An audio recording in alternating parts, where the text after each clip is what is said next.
I'm back, bitches.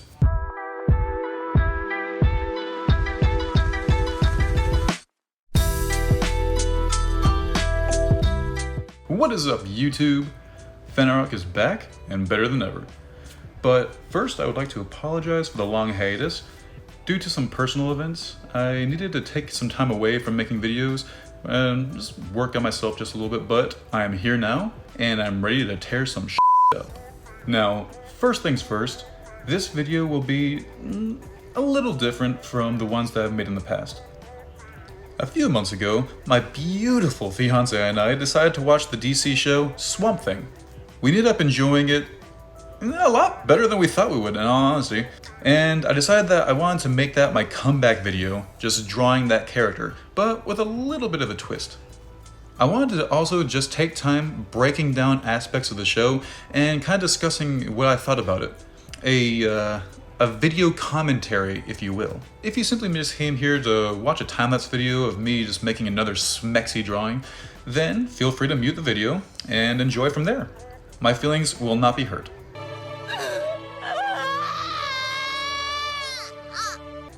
Anyway, I suppose with all that being said, let's start the video. Oh, also, before that, there's one more thing. Ah, yeah. Now we can start.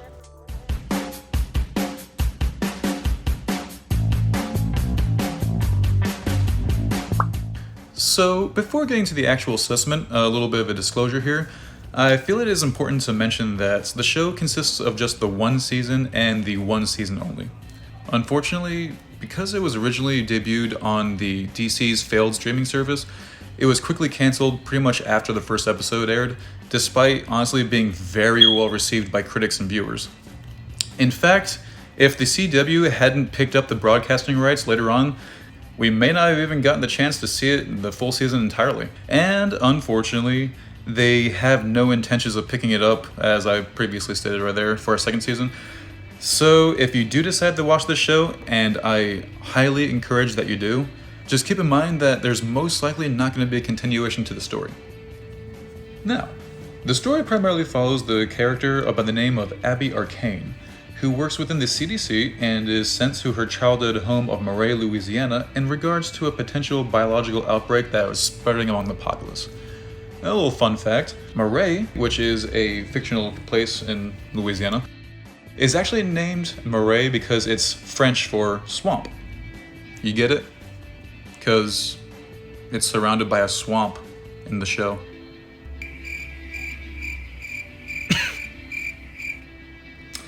So, it is there where she meets up with our other main character, well, sort of, Alec Holland, a formerly renowned biologist looking to re-establish his name within the scientific community. Between the two, they begin to discover that there is not only a connection between the outbreak and the swamp surrounding the town, but an unknown and darker force that it may also be at work.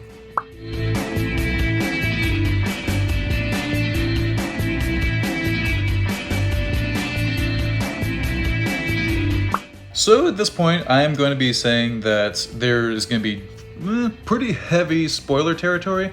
So if you have not seen the show, but you want to, I would suggest, muting the video and then watching from here on out without the sound, and then rewatch again once you've actually seen the show. That way I can get 2 views from each person. And with that, let's begin. Now, at the beginning of the first episode, the show quickly reinforces the fact that it is a fantasy horror piece of media. Now, how do I mean by this?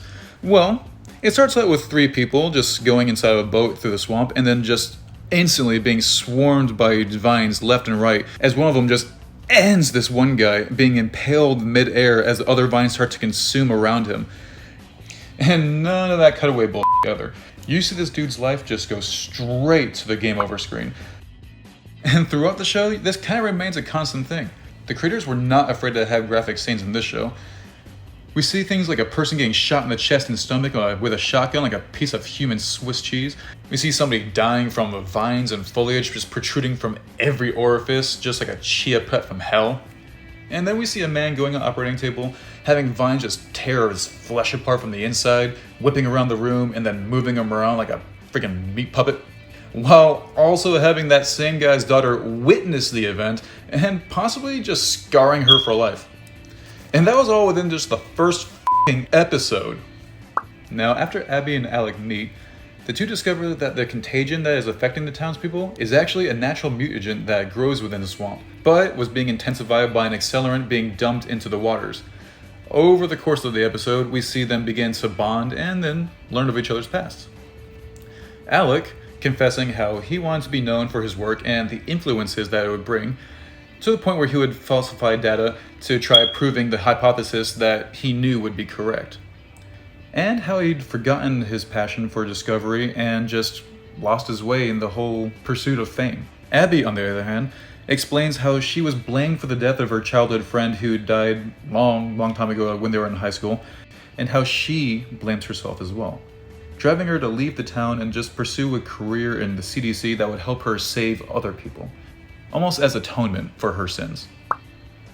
The scene is pretty well done when the fact that we get to learn more about these characters just enough to know their motivations, while leaving just a little bit of wiggle room for the future episodes to reveal more about their pasts as the story goes on. Plus, shout out to the actors.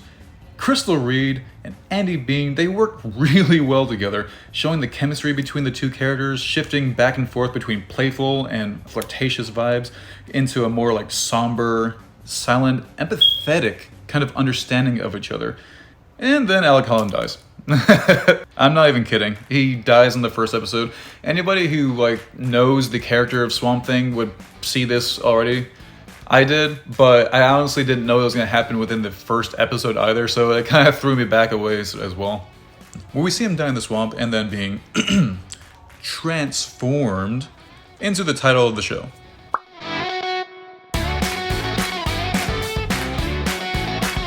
Now, after finding out that Alec died, Abby seems to take the news pretty hard. Now, under normal circumstances, I would say that this would be a little bit premature for a character to receive such a deep bond with another, just knowing them for a couple of days. But knowing their characters, it kind of makes sense in a way. Abby has a problem with loss. She lost her parents, which we don't really know much about. We just know that they're not around, but when she's a little kid, she's being raised by her best friend's parents at that time. She blames herself for the death of her friend, as aforementioned, and she dives headfirst into a profession that would allow her to save others. This on top of the fact that Alec seemed to be a pretty good, decent person. He readily confessed his past sins and how he recognizes those mistakes, trying to make amends, move forward, and to get on with his own life. It's almost mirroring herself in a way, her own goals, her own ambitions. She wants to move on from her past while also simultaneously trying to make amends for it. This series of confessions kind of allowed her to open up in a way and just become vulnerable around somebody else for the first time in possibly ever after her friend died.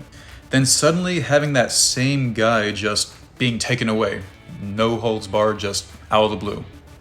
Yeah, good stuff. Thumbs up.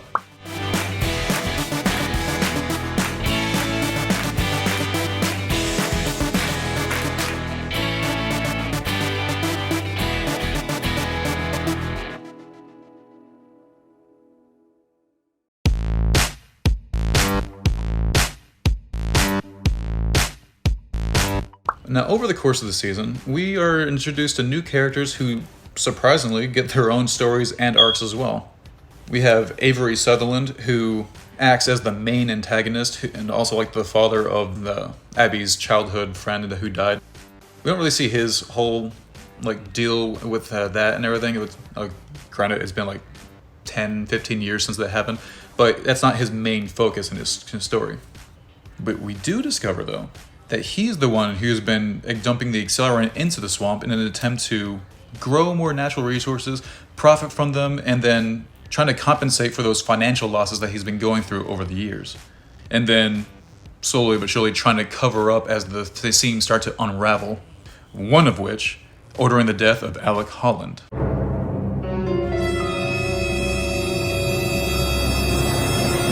Then we have Maria Sutherland, the wife of, Avery Sutherland, who begins to seek out the connection to her late daughter by the means of, I I am assuming voodoo magic, which allows her daughter's just twisted, decomposing spirit that has been trapped in the swamp to be freed and finally starting to possess her mother pretty much.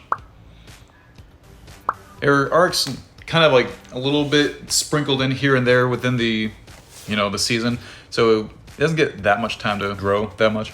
And then there's Daniel Cassidy, a former stuntman who's been persuaded into accepting a deal from a supernatural being which will allow him to turn into this big, hulking fire spirit from hell just to accept vengeance on people. No, not that one. Not that one. Okay?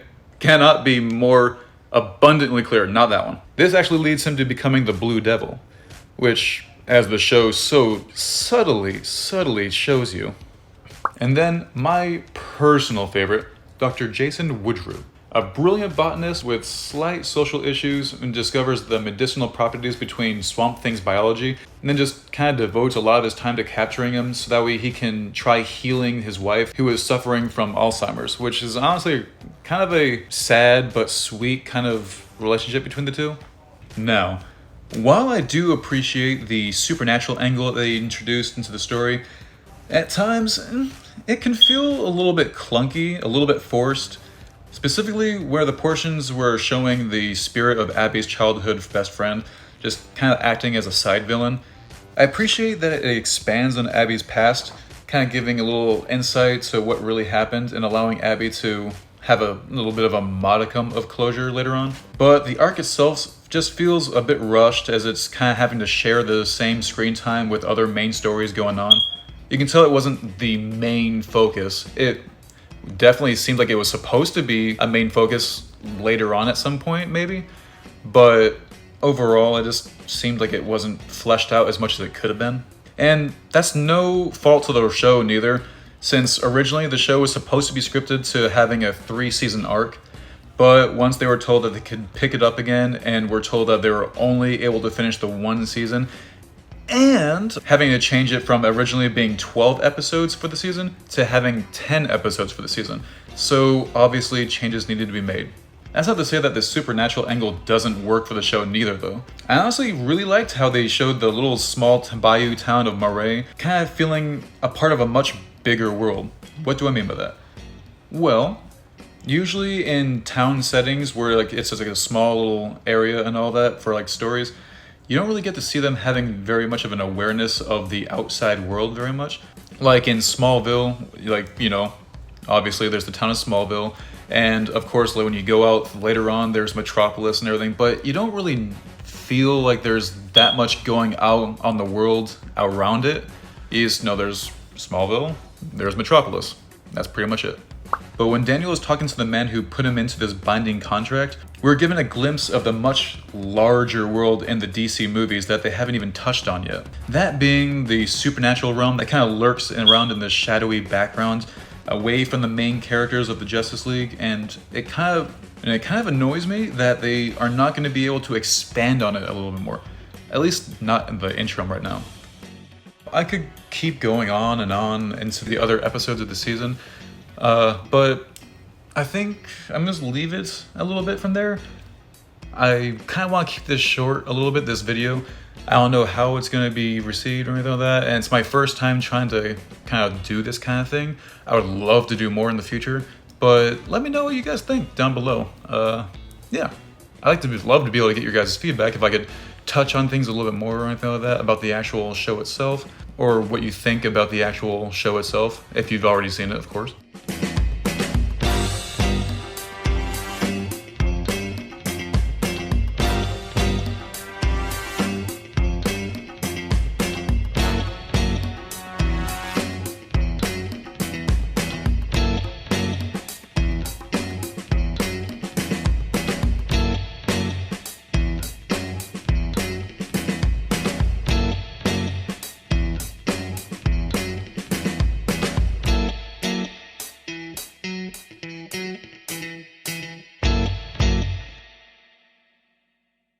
So, wow. Yeah, this is a pretty good outcome for the drawing. Now, starting this drawing, I honestly did not know it was going to take me this long to finish it. It took well over 60 work hours just to get to this point right here. So yeah, it was a hefty project to say the least. But I feel great being able to make videos again. I'm happy to be back. Just please keep in mind though that it's gonna be a little bit till the next video most likely.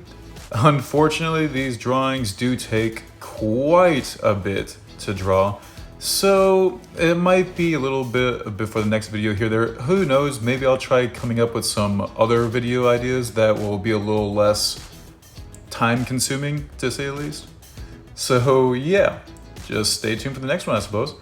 But what did you think about this video? Let me know down below. So yeah, not sure how to end this video. Peace.